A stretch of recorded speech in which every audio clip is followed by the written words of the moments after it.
가끔씩 혼자 상상을 해봅니다. 만약에 지금 예수가 내 곁에 계시다면 나를 향하여 뭐라고 말씀을 하실까? 뭐 이런 얘기 저런 얘기 기도로 우리가 많이 예수님과 대화를 합니다. 이제 그 이야기를 들으실 때 예수님 과연 나한테 뭐라고 이야기하실까? 이런 거죠. 너는 내 이야기를 잘 못 알아듣고 있는 것 같아 라든지 내 얘기를 제대로 잘 알아듣고 있구나 신통한데 라고 얘기를 하실 건지 그런 게 좀 궁금합니다. 예수님은 정말 수많은 사람들을 만나서 이야기를 나누셨습니다. 그리고 말씀을 했는데 예수님에게 대해서 적대적인 사람들은 논외로 하고라도 거의 대부분이 예수님의 말씀하시는 것을 알아듣지 못했습니다. 제자들도 그랬죠. 그래서 예수께서 비유로도 말씀하시고 그렇게 하셨습니다.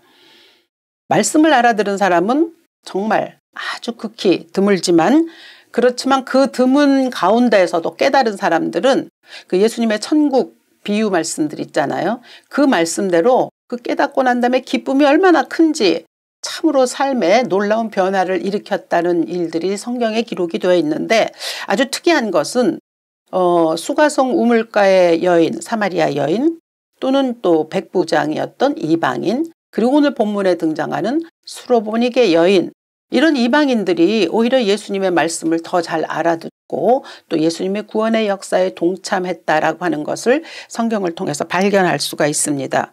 그러니까 수많은 사람 가운데 예수님과 마음이 또는 말이 통했던 사람들은 오히려 이방인들이었다라고 하는 점이죠.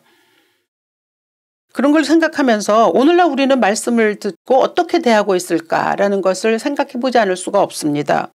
수많은 설교들이 행해지고 있고 유튜브에만 봐도 수만 건의 조회수를 올리는 설교들이 올라와 있습니다. 그러니까 그만큼 사람들이 말씀에 갈급하고 있다라는 것이기도 한데 과연 예수님의 진의, 예수님이 하시고자 하시는 말씀의 본뜻을 제대로 듣고 알아듣고 말씀을 대하는 것일까라고 하는 것이 사실 목사들이나 또는 성도들이나 다 함께 주어진 문제이기도 합니다. 왜냐하면 그렇지 못한 경우들이 많이 있죠.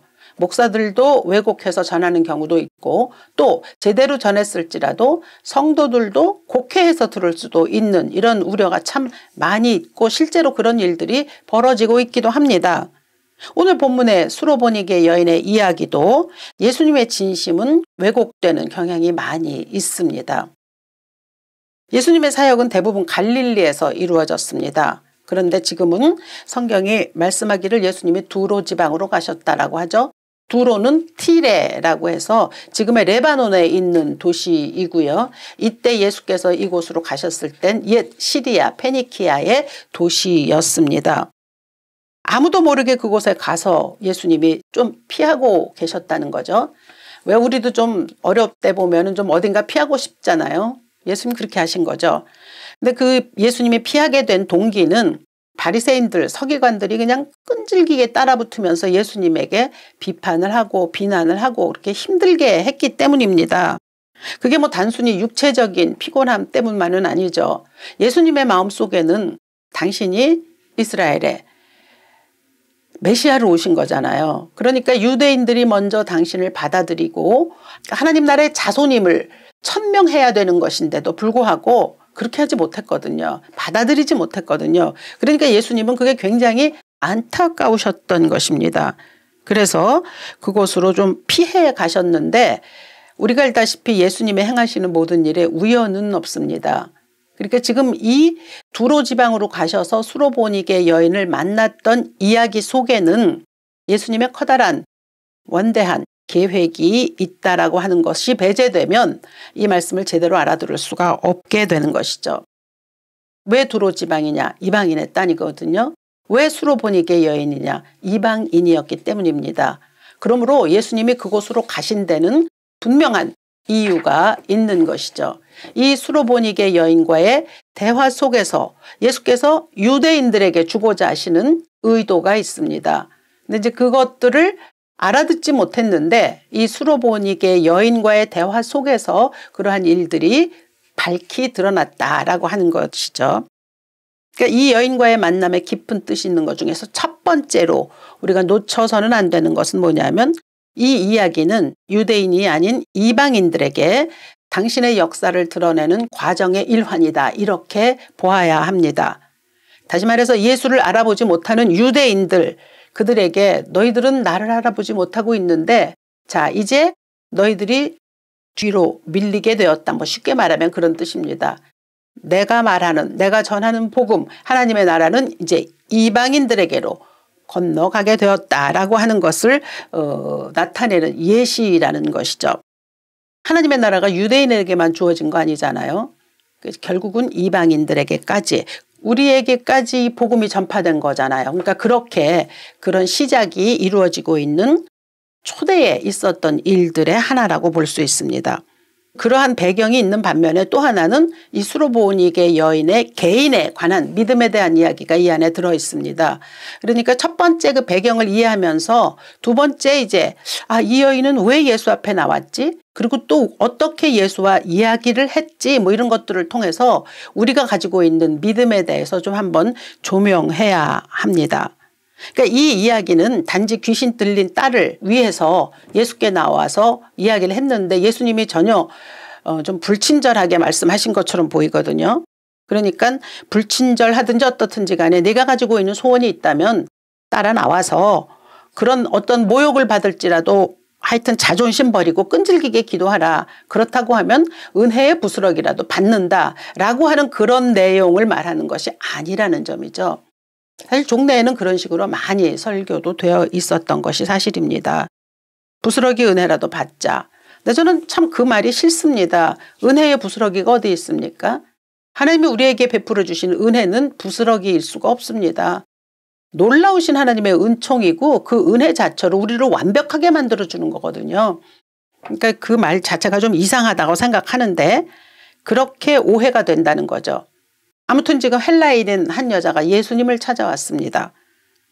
헬라 자부심이 강한 민족입니다. 그런데 그녀에게 딸로 인한 아픔이 있는 거죠.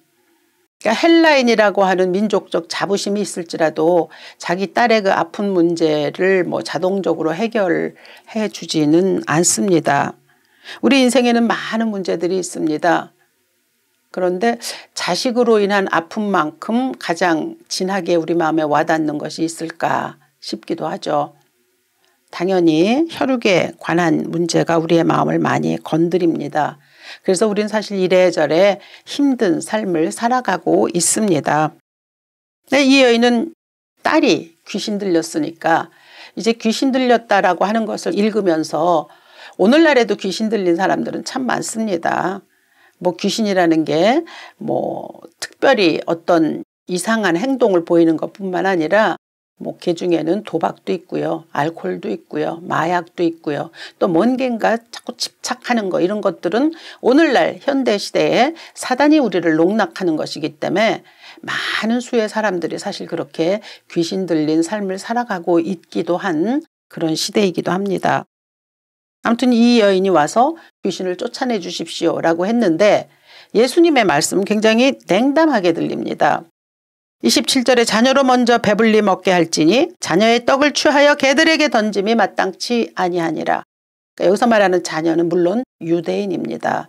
그러니까 예수님은 유대인을 향하여 유대인을 위하여 이 땅에 부르심을 입었다라고 하는 말씀을 하시는 거죠. 근데 이 마가복음 7장하고 마태복음 15장하고가 같은 병행구절인데 거기에는 예수님이 이런 말씀하셨습니다. 나는 이스라엘의 집에 잃어버린 양 외에는 다른 데로 보내심을 받지 않았다. 그러니까 이게 진짜 얼마나 이 이방 여인에게는 청천벽력 같은 말입니까? 나는 유대인에게 온 사람이지 아직 너희들 이방인들에게 온 사람은 아니야 라고 하는 뜻처럼 받아들일 수 있는 거거든요. 특히 이 부분에서 이제 많은 오해를 불러일으키는 것이 개라고 하는 말입니다. 유대인들은 우리 구약을 비롯해서 성경을 보면 유대인들은 이방인들을 향하여 개라고 불렀습니다. 그것이 자기들이 선민이기 때문에 비아냥, 멸시의 이제 그런 지칭이죠. 오늘날 우리가 반려견을 생각할 때는 좀 상상하기 어려운 말이기도 합니다. 그런데 이제 문제는 이 본문에서 예수께서 개들에게 던지는 것이 마땅치 아니하다 했을 때 그 개는 유대인들이 이방인을 향하여 쓰는 개하고는 다른 의미로 사용된 단어입니다. 그러니까 여기에서 본문을 제대로 해석을 하자고 하면 아직 나는 하나님의 택하심을 입지 못한 자녀들에게는 내가 온 것이 아니다라고 하는 그 뜻이 바른 뜻입니다. 다시 말하면 하나님의 나라의 우선순위가 유대인에게 있고 그 다음에 이방인으로 향한다라고 하는 뜻인데 참 신통하게도 이 여인이 그 말씀을 찰떡같이 알아들었다는 거예요. 정작 이스라엘의 잃어버린 양, 그게 유대인들이거든요. 그들은 알아듣지 못하고 예수님을 거역했고 배척했는데 정말 이 헬라인인 이 이방인 여자가 와서 예수님이 말씀하시는 것을 알아들었다는 거죠. 어떻게 알아들었느냐는 이제 우리가 이 말씀을 보면서 한 번씩 살펴나가면서 찾아볼 수 있습니다. 우리 알아듣지 못하는 사람과 대화하실 때 어떠세요? 굉장히 답답하죠. 마음이 통하는 사람, 말이 통하는 사람하고 이야기는 사실 술술 펼쳐져 나갑니다. 그러니까 소위 코드가 맞는다 뭐 이런 것들, 이렇게 우리 삶에서도 꽤 중요하죠. 그래서 말이 서로 통하는 사람들 사이에서는 그 말투나 또는 그 태도 뭐 이런 것들 때문에 시시비비가 갈리거나 아니면 또 오해하거나 사이가 틀어지거나 하지 않습니다. 그러니까 때로 심한 이야기를 해도 아, 이런 이야기가 이런 맥락에서 나온 것이겠거니 하고 받아들여지거든요. 그러니까 말이 통한다는 건 그렇게 사람들 사이에서도 중요한 거죠. 근데 이 여인은 이방인이잖아요. 그러니까 그때 당시에 개라고 하는 말이 이제 헬라에서는 조금 다르게 들렸다 할지언정 이 여인은 충분히 오해할 수 있을 만한 말인데도 불구하고 그러지 않았어요. 알아들었다는 거죠. 이 여인이 말귀를 알아들었기 때문에 오히려 예수님이 하신 말씀은 아, 나는 유대인들을 위해서 먼저 복음을 전하려고 왔는데 유대인들이 받아들이지 못했어 라고 하는 것이 이 여인을 통해서 오히려 유대인들에게 아이러니하게 더 전해질 수 있었다라고 하는 점이죠. 자녀로 먼저 배불리 먹게 할지니 자녀의 떡을 취하여 개들에게 던짐이 마땅치 않다라고 하는 거 아까도 말씀드렸지만 굉장히 차가운 반응이잖아요. 사실입니다. 그러니까 굳이 이걸 뭐 좋게 해석하려고 애쓸 필요도 없어요. 그냥 예수님이 확실한 것을 짚어주셨다라고 우리도 그렇게 생각해야 합니다. 예수가 오신 것은 유대인을 향하여 먼저 오신 것이고 그 다음에 이방인을 향하는 거거든요. 예수님이 유대 혈통에서 오셨잖아요. 이스라엘의 베들레헴에 오셨잖아요. 나사렛에서 사셨잖아요. 그리고 갈릴리에서 사역하셨거든요. 당연히 유대인이 먼저인 것이죠. 그러니까 이건 변치 않는 사실이에요. 근데 그 사실을 이 여인에게 예수께서 지금 말씀하신 건데 사실 가만히 우리 살펴봅시다. 사실이지만 분명한 사실인데도 그걸 들으면서 불쾌할 때가 있습니다. 분명한 사실이지만 그게 나한테 불리하게 작동할 때 받아들여지지 않거든요. 그 뭐 괜히 부인하고 싶고 이런 경향을 보이지 않습니까? 근데 이 여인의 태도를 보면 모두가 그렇다라고 인정하는 사실이라고 한다면 우리께 그렇게 쓸데없이 뭐 분노하거나 받아들이지 않거나 하는 그런 일은 필요가 없다라는 것을 이 여인의 행동을 통해서 배울 수가 있습니다. 다시 말해서 사실을 직시하는 태도, 그게 성숙한 사람의 자세이죠. 이 여인은 자신을 개라고 부르는 것에 대해서도 크게 개의치 않았습니다. 그래서 받아치는 거죠. 28절에서 주여 올소이다마는. 근데 지금 주여 올소이다마는 이 말이 예수님의 마음에 확 다가온 거예요. 그러니까 예수님이 하시는 그 말을 곡해하지 아니하고 예, 당신이 하시는 말씀은 옳습니다라고 하면서 자기의 이야기를 꺼내는 이 여인이 너무 마음에 드신 것이죠. 그러니까 말상대가 되었다는 거죠. 말합니다. 주님, 올소이다마는 상아래 개들도 아이들이 먹던 부스러기를 먹습니다. 그래서 이것 때문에 이제 부스러기 은혜라고 하는 말이 나오는 거죠. 아까도 말씀드렸지만 여기서 말하는 개는 이 여인이 가지고 있는 개에 대한 의미는 유대인들이 이방인을 부르는 그런 멸시의 차원이 아닌 거라고 아까 말씀드렸잖아요. 그러니까 그건 아니지만 그렇다 하더라도 너희는 두 번째야 뭐 아니면 그 다음이야 라고 하는 것에도 여전히 이렇게 인내를 나타낸다는 게 쉬운 일입니까? 그렇지 않잖아요. 더군다나 헬라인이고 민족적인 자부심이 굉장히 강한 민족이기 때문에 굉장히 모욕적으로 들릴 수 있습니다. 그런데 그렇게 하지 않았다는 거예요.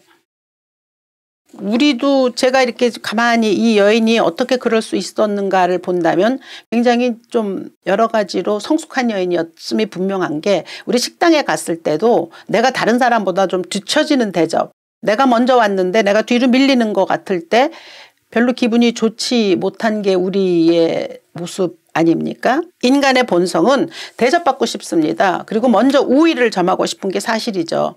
그런데 그럼에도 불구하고 이 여인은 헬라인이었음에도 불구하고 일의 경중, 선후 뭐 이런 걸 좀 따졌던 것 같아요. 그러니까 무턱대고 화낼 것도 아니고 내가 여기서 뭐 쓸데없이 분노할 일도 아니고 조용히 자기의 이야기를 그대로 말씀드리는 거죠. 그러니까 당당했다라고 하는 점입니다. 왜냐? 그가 그렇게 당당하게 얘기할 수 있었던 것은 예수님이 하시고자 하시는 얘기가 무엇인지를 알아들었기 때문입니다. 다시 말해서 넌 이방인이잖아. 개와 같은 존재잖아. 그렇기 때문에 나와는 상종할 수 없어 라고 말씀하고 계시지 않는다는 것을 이 여인은 깨달았다는 거예요. 저렇게 예수님이 얘기하실 때는 뭔가 이유가 있을 거야. 그리고 옳지, 예수님은 유대인을 향해서 먼저 오셨다는 거지. 그렇다고 하면 나는 그 다음이라고 하시니 그거 그대로 내가 인정하고 받아들이겠다. 그 예수님의 말씀에 대해서 단어 하나를 가지고 내가 곡해하거나 마음 상하진 않겠다라고 하는 태도거든요. 굉장히 성숙한 태도 아닙니까? 그러니까 유대인에게 먼저 복음이 주어졌다고 말씀하시는 거군요. 좋습니다. 그럼 그 다음이 이방인이라고 하셨죠. 그러면 나는 이제 그 다음에 서서 당신의 은혜를 구하겠습니다 라고 하는 거죠. 시대적인 상황에 그렇게 흘러간다고 하면 뭐 오케이, 제가 그걸 받아들이겠습니다. 그런데 그렇다고 해서 그것이 나에게 불리하게 작용하도록 만들지는 않겠습니다라고 하는 단호한 의지를 보여준 게 주여 올소이다마는 들어있는 말입니다. 제가 성경을 통해서 참 많이 발견하는 건데요. 예수님은 당당하게 자기의 구할 것을 요구하는 것을 굉장히 좋아하십니다. 그게 막 마리아와 마르다의 이야기에서도 볼 수 있는 거고요. 여러 면에서 자신의 권리에 대해서 정당하게 취하려고 하는 것 굉장히 예수님 좋아하십니다. 그러니까 개혁적인 마인드도 가지고 계신 것이고요. 그냥 사회에 수긍해서 이렇게 뭐랄까 조용히 살아가고 있는 것보다는 자기 자신에 대해서 깨닫고 자기 자신의 살도리를 제대로 찾아가려고 하는 그 용기를 굉장히 높이 사신다는 거죠.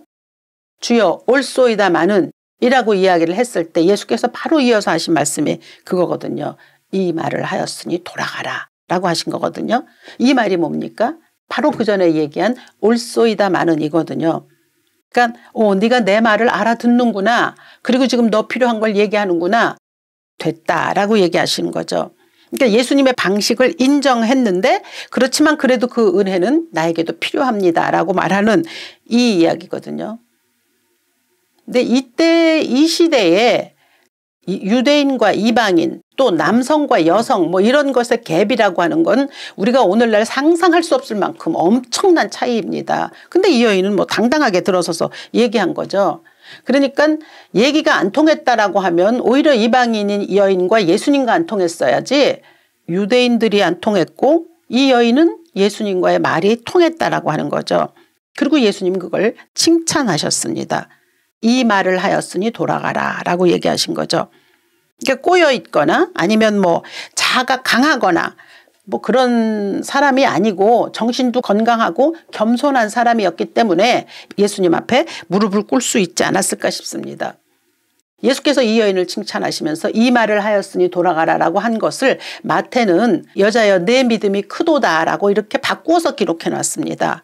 그러니까 마가복음에서는 올소이다마는이라고 하는 이 말에 대해서 예수님이 칭찬하셨다면 마태는 그것을 믿음으로 봤다는 거죠. 그러니까 이 여인의 말이 믿음과 관련되어 있다는 뜻이거든요.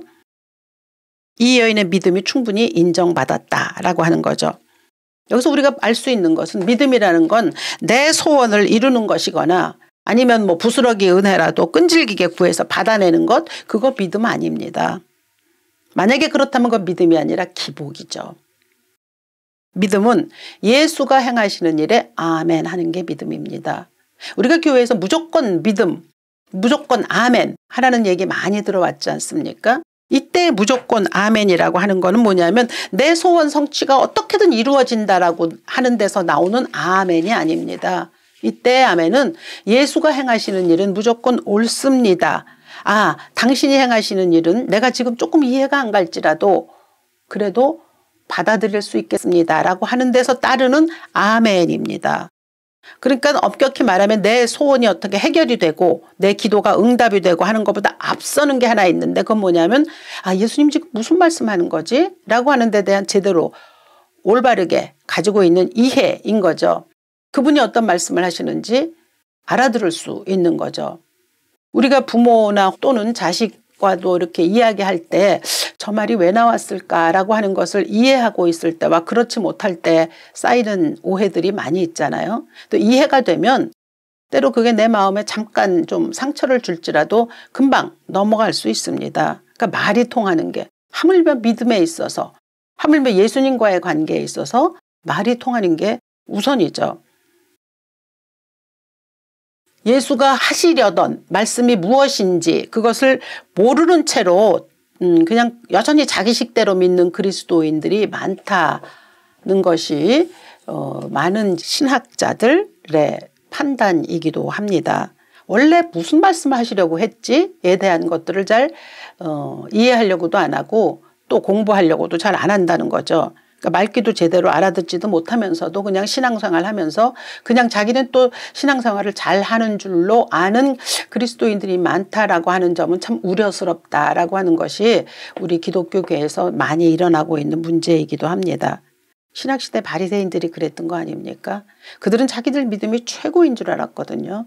그러나 예수님으로부터는 정작 인정받지 못했습니다. 오히려 독사의 자식이라고 하는 말씀을 들을 정도였습니다.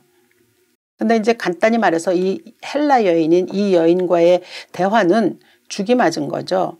예수님이 지금 유대인을 향하여 또 이방인을 향하여 하시고자 하는 말씀이 무엇인지 알아듣고 그 말씀대로 당신은 그대로 따르겠다라고 하는 거죠. 무엇보다 이 여인이 한 말이 마태복음 15장에 나와 있는데 예수 앞에 나와서 뭐라고 했냐면 주 다윗의 자손이여 나를 불쌍히 여기소서라고 했거든요. 주, 예수님을 주라고 불렀습니다. 이때까지 아무도 예수를 주라고 부른 사람이 없습니다. 제자들조차 랍비라고 불렀습니다. 근데 이 여인은 주라고 불렀거든요. 어떻게 그 여인이 주라고 불렀는지는 잘 모르겠지만 그러나 자기가 믿는 대로 나온 거 아니겠습니까? 그리고 그 다음엔 다윗의 자손이라는 걸 얘기했단 말이죠. 이것도 굉장히 중요한 거예요. 그 역사적인 전통을 무시하지 않은 거잖아요. 그러면서 믿음의 근본인 나를 불쌍히 여기소서라는 말을 했다라고 하는 거죠. 예수님이 주라고 고백했고 다윗의 자손임을 인지했고 불쌍히 여기라고 하는 그 믿음의 근본 앞에 있었다. 그렇기 때문에 당연히 예수와 대화가 가능했던 것이겠죠. 누가 무슨 말을 하든 그가 하고자 하는 말의 진심을 알게 되면 그러면 모든 것이 이해가 됩니다. 그래서 관계는 그렇게 설정이 되는 거죠. 믿음도 이런 관계에서만 존재합니다. 예수님이 뭐라고 말씀하셨든지 그것을 알아들을 수 있는 것이 참 중요한 거죠. 사실 예수 앞에 나왔지만 끝내 그 예수님의 말씀을 알아듣지 못한 소위 오늘날식으로 얘기하면 코드 맞추지 못해가지고 그냥 돌아간 사람들이 있거든요. 니고데모도 그랬고요. 부자 청년도 그랬습니다. 그들은 제법 영적인 질문을 가지고 예수 앞에 나왔습니다. 그랬는데 그냥 돌아갔거든요. 근데 이 수로보니게 여인은 영적인 문제가 아니에요. 당장 지금 내 삶에서 일어나고 있는 기가 막힌 일 때문에 예수 앞에 나왔거든요. 우리가 매번 삶에서 일어나는 일로 기도하는 것과 비슷하지 않습니까? 우리도 예수님 앞에 나올 때 거창한 신학적인 문제 들고 나오지 않습니다. 주로 삶의 문제들 때문에 나오잖아요. 그래서 이제 맨날 삶의 문제 때문에 지지고 볶다가 예수 앞에 나오니까 나는 왜 맨날 이런 걸 기도해야 하지? 라고 하는 그런 마음도 있고요. 또는 이 문제만 해결되면 좀 살 것 같다라고 하는 문제도 있어서 주님 앞에 나올 때도 있습니다. 그런데 문제는 뭐냐면요. 그 문제 때문에 내가 삽니다. 그 문제 때문에 내가 겸손해질 수 있고 그 문제로 인하여 예수 앞에 무릎 꿇을 수 있고 그 문제로 인하여 내가 좀 더 생각하고 묵상할 수 있게 되는 거거든요. 그러니까 그것이 과연 괴로워할 만한 일은 아니다라고 하는 점입니다. 너무 힘들어서 어려운 때 있지만 그러나 그 문제 때문에 오늘도 주님 앞에 설 수 있다라고 하는 거죠. 예수님은 우리가 무슨 문제로 고민하는지 고통받는지 또 고생하는지 다 아십니다. 그러니까 이제 무엇을 어떻게 구할까? 내가 지금 이런 문제가 있는데 이 문제는 꼭 이렇게 해결돼야 한다라고 하는 건 그렇게 중요한 이슈가 아니라는 거예요. 당장 내 앞에 닥친 지금 이 문제가 정말 너무 커서 내가 정신을 못 차릴 지경이라 하더라도 우선 우리에게 필요한 것은 뭐냐면 엎드려서 그분이 뭐라고 하실까라고 하는 그분의 소리에 귀를 기울이는 것이 먼저입니다. 그리고 내가 예수님과 말이 통하는 사람이 되기를 원합니다 라고 하는 것을 바라는 것이 우리의 우선순위가 되어야 합니다.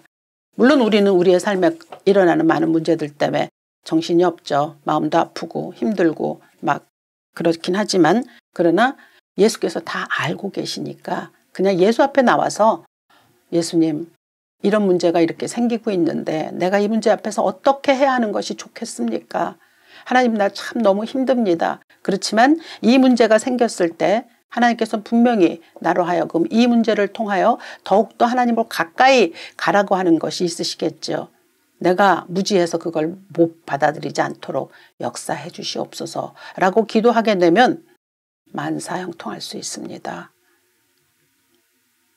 정말 지금 이 시대의 말씀이 홍수처럼 쏟아져 내립니다. 근데 저는 이제 그런 생각을 합니다. 과연 내 말을 이해하고 제대로 이해하고 그리고 나와 말이 통하는 사람이 있을까? 나와 말이 통하는 사람이 그립다라고 말씀하실 것 같은 예수의 음성을 듣습니다. 말이 통하는 사람이 그립다라고 하시는 그 예수님의 말씀에 올바르게 반응할 수 있는 그런 여러분이 되실 수 있기를 이 아침 주 예수의 이름으로 축원합니다.